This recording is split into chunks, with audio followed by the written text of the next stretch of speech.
Molly Sutton rubbed her sleeve on the window, thinking to wipe away the condensation blocking her view of the meadow. But it was not fog on the window. It was ice. On the inside. Her first winter in France, and oh, it was a cold one. Lowest temperatures in decades, and La Baraque, her beautiful, odd old house, was not insulated. She had moved to the village of Castillac at the end of the summer. A fresh start in a beautiful place. A life of gardening, eating fabulous food, running a gîte business, and talking to goat farmers.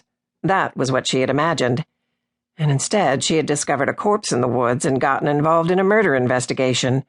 Not exactly the peace and serenity she was going for. But on the whole, Castillac was even better than she dreamed. She had made friends, even good friends.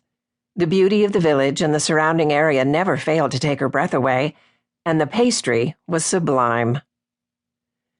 Molly was willing to pronounce any day that began with an almond croissant from Pâtisserie Bougeot at least a partial success. Now, of course, they were at their peak when utterly fresh, so that meant walking the 1.5 kilometers into the village to buy one first thing in the morning, still warm from the oven. Café de la Place was only 2 steps away from the pâtisserie, after all. Why not stop in for a café crème and say bonjour to that blindingly handsome server, Pascal? She wasn't flirting with him, not really. She was too old for him anyway. Nevertheless, they showed their appreciation for each other, as he took her order with a twinkle in his eye, as if to say, "In a parallel universe, I'd have a romp with you, oh yes." Molly allowed herself a twinkle back. But that was a summer sort of exchange, all that twinkling. When sitting outside with the sun on your back felt so good, and the days were so long it was sometimes hard to fill them up. Winter was a whole other matter. Restaurants closed their terraces, and everyone was wrapped up in heavy coats and sweaters. Didn't feel very sexy. Instead of warm, loose, and easygoing, life felt stiff and closed in.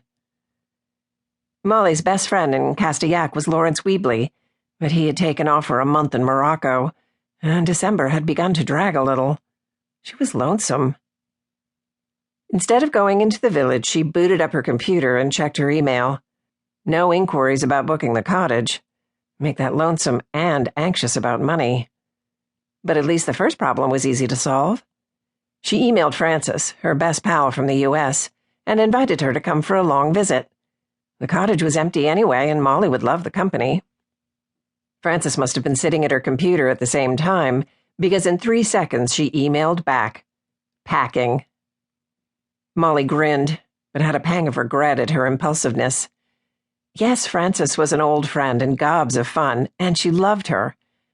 But Frances was also, well, the sort of person trouble seemed to follow. Houses burned down, cars were stolen, epic misunderstandings. This was Frances's daily life. Molly could only hope that her black cloud would stay on the other side of the Atlantic, or perhaps by now Frances had outgrown it. They weren't far from 40, after all. Someone banged on the front door. "Coming!" yelled Molly, wishing again for a dog.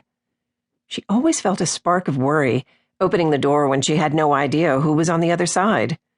Was she too suspicious? Overly anxious? She made a mental note to ask Frances if she felt the same. Constance, the young woman who occasionally came to clean, stood on the front step with a toothy grin. She had her hair scraped back into a high ponytail that Molly knew was her ready-to-work hairstyle. They exchanged greetings, and Constance came in and stood in front of the wood stove. "It's really cold in here, Molls," she said. "Are you sure you don't want Thomas to put in some electric heater so you don't freeze to death? I'd hate to come over and find you all stiff and iced over." "No, it's not that bad. Spring's right around the corner anyway." "It's December." Molly shrugged. "I'm sorry I don't have anything for you to do today. I knew bookings would fall off once the weather turned, but it's worse than I expected. I guess anticipating something isn't the same as going through it. No one set foot in the cottage since you cleaned it last." Constance looked crushed. "Well, but how about I clean your house instead of the cottage?" She looked around the living room and raised her eyebrows at the line of bark and twigs that had trailed over the floor when Molly brought in armloads of wood.